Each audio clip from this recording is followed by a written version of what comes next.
The Kia EV3 is one of Kia's latest electric cars, and it comes to BeamNG with this new free mod. This mod was created by the legendary modder Docroswagge, and it promises to be really high quality. So this is the Kia EV3. It was launched in 2024, and it's currently Kia's smallest electric car. It's a compact crossover, and as crossovers go, I actually think this thing looks pretty nice. This is an all-electric car, and there's nothing underneath the frunk, but for an electric car, it actually has a decent boot. The interior is really nice, really modern. You get lots of tech in here, including an all-digital dashboard and a very large GPS screen. And before we get going today, we should definitely charge this thing up. So we're reversing into the charging space. You can then open the charging door. There it is. And yeah, there's a lot of detail in this mod. Look at the quality of the textures behind here. Anyway, recharge vehicle, and let's get driving. So the Kia EV3 is front-wheel drive, and it has a 203 horsepower electric motor. Now, this car has a 58 kilowatt hour battery. It's the base model, the Air. You can get a bigger battery pack, which we'll be checking out later, but that one doesn't come with any more power, and it is still just a front electric motor only. What does surprise me, given the size of this vehicle, it is quite nimble, and it doesn't feel like a massive crossover. It's definitely on the smaller side of crossovers. And yes, this is the smallest electric car Kia make right now. They have just announced a really small compact car. Now, we can put it into sport mode, but all that really does is reduce the amount the traction control cuts in, and it really doesn't make that much of a difference. But whoa, it's relatively sporty. We also do get regenerative braking that cuts in pretty much immediately.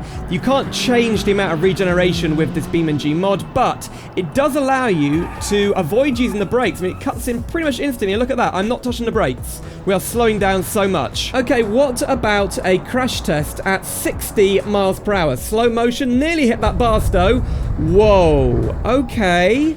Not a terrible crash model. The front has just crumpled like a tin can. You can really see the crumple zone in effect here because the actual cabin has not deformed at all. And look, can the door still open? Yes, it can. This mod comes with 12 different configs. There's not a massive amount of variation between them, but they do have some unique features. This mid-trim model is called the Earth, and we get some very interesting 19-inch wheels. They are bizarre. Also, on the interior, we get a sliding tray table. Not too sure what you'd use that for. We also get an opening sunroof. It's a beautiful sunny day today, which is perfect. We also have these front lights, which can be turned on and off, and there's one in the back too. This mod supports cargo boxes. You can fit 3 medium-sized boxes in the trunk, and of course that means it supports career mode. Now, the digital dash does work. It shows our speed, the range left, and the charge. We can also have a little thing that pops up here which shows which gear we are in, but we have a head-up display in this thing, and that works as well. So let's set off. Let me show you. 1, 2, 3. Yep, that is a head-up display that works perfectly. Okay, I've spawned the long-range variant of the Earth. This has an 81.4 kilowatt-hour battery. That gives you about 600 kilometers. That's a lot more than the base model, which has just 430 kilometers of range. Well, let's put that claim to the test on the highway. So as we drive, the range will change depending on how much we're using the power. There you go, look at that, and how much we're charging the battery with the regen. So we're going to go to top speed on the highway and see what it changes to. At high speed, this car is very quiet, very comfortable. It doesn't seem to sway around a lot. I'm not really pushing it too hard. Whoa, ESC cutting in quite well there, saving our bacon as we nearly hit the wall. Whoa, whoa, whoa. Nearly hit some cars there. Okay, we're approaching this car's top speed, which is just 105 miles per hour. It's not very fast, but do you really need to go any faster than that in... Hang on a minute. Oh, 108 is actually what we're getting to in this one. Anyway, there you go. Well, it's dipped under 400 kilometers of range. I don't think if you drove at this speed, you'd get very far. Crash test time. Ooh, spun around.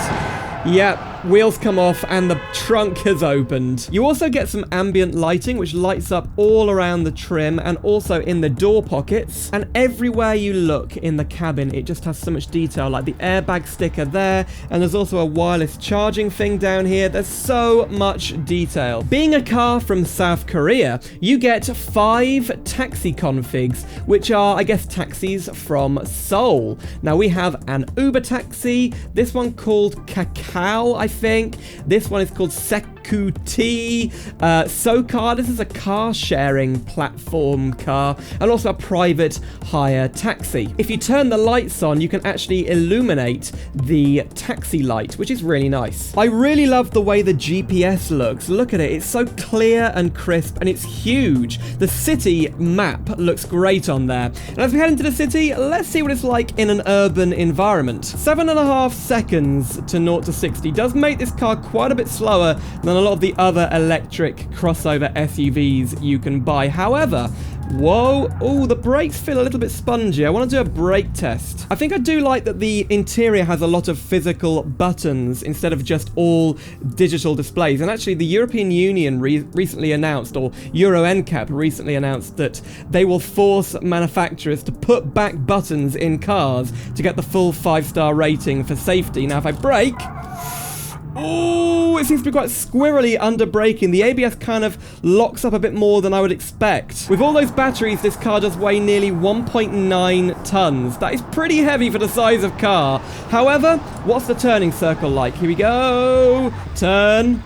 Whoa, very, very good turning circle there. You also get some interesting lights, and they're incredibly bright because they are these modern LEDs. I mean, this car is literally brand new as I'm recording this. It's only just released in the UK. It's one of the newest cars I think I've ever tested on the channel. The last model to check out is the GT line. This is the sporty model, or at least the sort of sporty model, because we have a more aggressive body kit, slightly different wheels again, 19-inch as well, and this one is the Kia Driving Experience Center car. So we're going to take this thing around the racetrack and see what it's like on the track. The interior has also slightly been changed. We do have these quite nice GT line seats, and look at the detail. You can actually see the little air holes on the seat. Okay, we're going to put it into sport mode, and onto the track we go. We have exactly the same amount of power.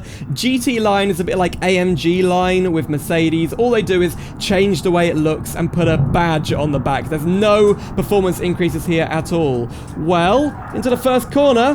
Whoa, it's understeering a bit more than it was before. You know what I'm going to do? I'm going to turn off the ESC completely, because I'm sure that's what they do in the Driving Experience Center. Wow, this is not very fast. We're getting a lot of understeer. Oh my god. You know what? It drives a lot better on the road than it does on the track. Okay, first corner, the regen is cutting in, which is not helping our speed. Look at that! 203 horsepower, and we are understeering and wheel spinning going around the corner. So brake test. Ooh, good brakes there. No. Too much understeer. Kia have come such a long way from like even 15 years ago. They're making, in my opinion, really attractive cars. This car does sell though for $35,000, and I think £32,000. It's not cheap. It's not fast. But it's okay. Look, we're nearly maxing out now, just hitting 100. It's not a fast car. But we're a couple of corners away now from the corkscrew corner. And the brakes don't seem to be that great, so I braked relatively early. Sometimes they're good, sometimes they're not. Like when the ABS kicks in, it seems to lose a lot of braking performance. That could be a BeamNG mod issue that the mod creator Docroswagge could improve. Anyway, here we go. Corkscrew corner test coming in. Bit of a lift off of the rear wheel there. Not very fast up to this. We're going to slow down to about 40. Wow. That was a lot of understeer right there. Still understeering. Oh. Okay, we need to give that another go. Just getting it up to speed is so slow. That's my foot to the floor. My goodness. Okay, I know it's a bit of a hill there. Right, brake and turn in. Oh, hit the apex. Good. a lot of, I mean, you have to set that quite slow, but so much understeer on the way out. Overall, though, I've really enjoyed driving the Kia EV3, and this is a free mod on the BeamNG forums, so I really recommend you check it out. It's a fun, modern car to drive. But we end this video on a little bit of a sad note, because this is Docroswagge's last mod before they go into national service in the army in South Korea. They're going for 18 months and they'll be back in September of 2026. I'd like to say on behalf of the BeamNG community a huge thanks to Docroswagge for all they've done and all they've created. For example, the Hirochi Talent, the Arima Hestia, the Arima Kylo, the Monica LD, and the Toyota Sarah, the Hyundai Casper, and now the Kia EV3. They even created a couple of Japanese expressway maps, and they have several other things in development. Too many to mention. By the way, this is the GT showroom. I've left a link in the description. It's a great place to showcase your BeamNG vehicles. It's a beautiful map. There's even some places out there on the water to showcase your cars. But from me and the Kia EV3, that's it. Please wish Docroswagge all the best for the next 18 months, and I can't wait to see what they create when they come back. Now, in tribute to Docroswagge, I've created a playlist of all the videos I've made of their mods. You can click the playlist on screen right now to see all their mods. So thank you for watching, and I'll see you soon for some more simulator adventures.